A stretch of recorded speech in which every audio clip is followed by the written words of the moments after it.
Hello guys, welcome to my channel.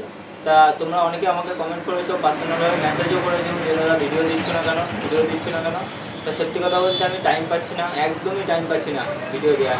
তারপরে যেটা হচ্ছে, তোমাদের ভিতরে কেউ একজন কমেন্ট করেছিল যে আমাকে যারা পছন্দ করে না সে কমেন্টে গিয়ে লাইক করতে। আরও একটা কথা বলেছিল যে আমি টাকার জন্য ভিডিও করি, হ্যান ত্যান এইসব কিছু কমেন্ট করেছিল। হ্যাঁ, ওটা দেখে আমার খারাপ লেগেছিলো, ভেবেছিলাম যে ভিডিও দেবো না। তা ভাবলাম যে পরে যে একজনের জন্য কেন 10 জনের ক্ষতি হবে। আমার ভিডিও দেখে তো অনেকেরই উপকার হয়েছে, এমনকি যারা পার্সোনাল মেসেজ করেছে, ফেসবুকেও মেসেজ করেছে আমাকে, সেসব ভেবে আমি আবার ভাবলাম যে ভিডিও দেবো।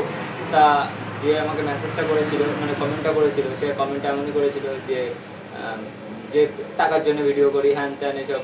তার কমেন্টে যে আমাকে পছন্দ করে না তাকে ওর কমেন্টে গিয়ে লাইক করতে হচ্ছে তারা তারা তা দেখলাম কেউ লাইক করেনি, তার জন্য আমার ভালো লাগলো।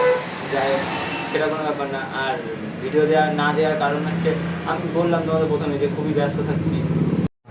তার যে কমেন্ট করেছে তাকেও বলছি, আর যারা আমার সাবস্ক্রাইবার তাদেরকেও বলছি, তোমরা যদি মনে করো আমার থেকে যে বেশি কি জানো বা জানো তোমরা অনেক কিছু, তাহলে অবশ্যই আমাকে বলো, বা পার্সোনাল নাম্বার আমার দেওয়া আছে, টেক্সট করো।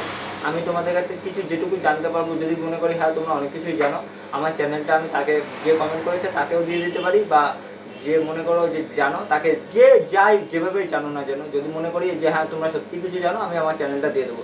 আমি চাই 10টা মানুষের উপকার হোক। আমি চাই না যে আমার এই চ্যানেল থেকে কিছু টাকা কামাবো বা হ্যান ম্যান ট্যান, এরকম আমার কোনো কিছুই মানসিকতা নেই। কারণ কি বলছি, আমার চ্যানেলে 2300 ঘন্টা হয়ে গেছে, আজ থেকে 90 দিন আগে। আমি 90 দিনের মাথায় প্রায় ভিডিও দিচ্ছি। এবার তোমরা যদি মনে করো যে টাকা কামানোর জন্য করছিলাম, তাহলে টাকা কামানোর হলে কেউ 700 ঘন্টা বাকি থাকা অবস্থায় চ্যানেলে ভিডিও দেওয়া বন্ধ করে না।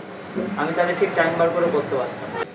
তা তোমরা কেউ আবার যে খুঁজতে বসো না যে কে বাজে কমেন্ট করেছে, কোন ভিডিওতে করেছে, তাকে কে বাজে কমেন্ট করো না, বা এরকম কিছু যেন কেউ করতে বসো না। আমি বললাম আমার খারাপ লেগেছিলো তাই বললাম, এমন কোনো ব্যাপার না। সত্যি কথা বলতে কি আমি টাইম পাই না, এই কারণে কথাগুলো বললাম। তোমাদের জানানোর দরকার ছিল যে আমি ভিডিও দিচ্ছি না কী কারণে।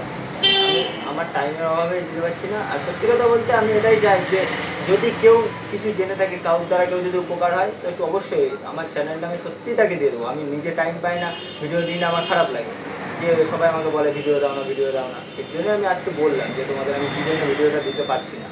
ওটা কোনো ব্যাপার না, যে যার কমেন্ট করতেই পারে। তবুও যে কমেন্ট করেছে তাকেও বললাম যে তুমি যদি মনে করো সত্যি কিছু জেনে থাকো, দেখলাম তোমার একটা চ্যানেলও আছে, হ্যাঁ ভিডিও দিয়েছো 2-3টে, যাই হোক, তোমার যদি মনে হয় তুমি এই চ্যানেলটা নিতে পারবে, অবশ্যই নিতে পারবে। তুমি এসো, আমাকে মানে আমার নাম্বার দেওয়া আছে, আমাকে মেসেজ করো বা বলো। আমি যদি বুঝি যে সত্যি তুমি কিছু জানো, তোমাকে আমি দিয়ে দেবো আমার চ্যানেলে। আমি তোমাকে ওরকম কোনো ব্যাপার নেই যে তুমি বাজে কমেন্ট করেছো বলে যে দেবো না, বা এরকম কোনো ব্যাপার নেই। আমার সত্যি কথা ওরকম কোনো মানসিকতা নেই। আমি নিজে টাইম পাচ্ছি না বলে আমি ভিডিও দিতে পারছি না। এই চ্যানেলের আগেও আমার আগে একটা বড় চ্যানেল ছিল, তোমরা কেউ জানো না হয়তো। ওই চ্যানেলটাও সেম, আমি কিছুদিন বন্ধ করার পরে বন্ধ রেখেছি। ওটাও মনিটাইজ ছিল। আমি তাও মানে ওরকম কোনো ব্যাপার নেই যে ওখান থেকে টাকা কামাতেই হবে, ঠিক আছে। যে মনে করে যে আমার টাকা কামানোর জন্য আমি এখানে এসেছি, ওরকম কোনো ব্যাপার নেই। তোমরা জানো না তাই বলছো, কমেন্ট করছো। আমার এর থেকে বড়ো চ্যানেল আমি ছেড়ে এসেছি, আমাদের ইউটিউবের টাকায় যে আমি কিছু করবো, এরকম কোনো মানসিকতা আমার নেই, ঠিক আছে। তাই এই চ্যানেলের টাকা দিয়ে আমার কিছু হয় না। আমি কাজে, আমার নিজের কাজে, পার্সোনাল কাজে ব্যস্ত আছি বলে আমি ভিডিও দিচ্ছি।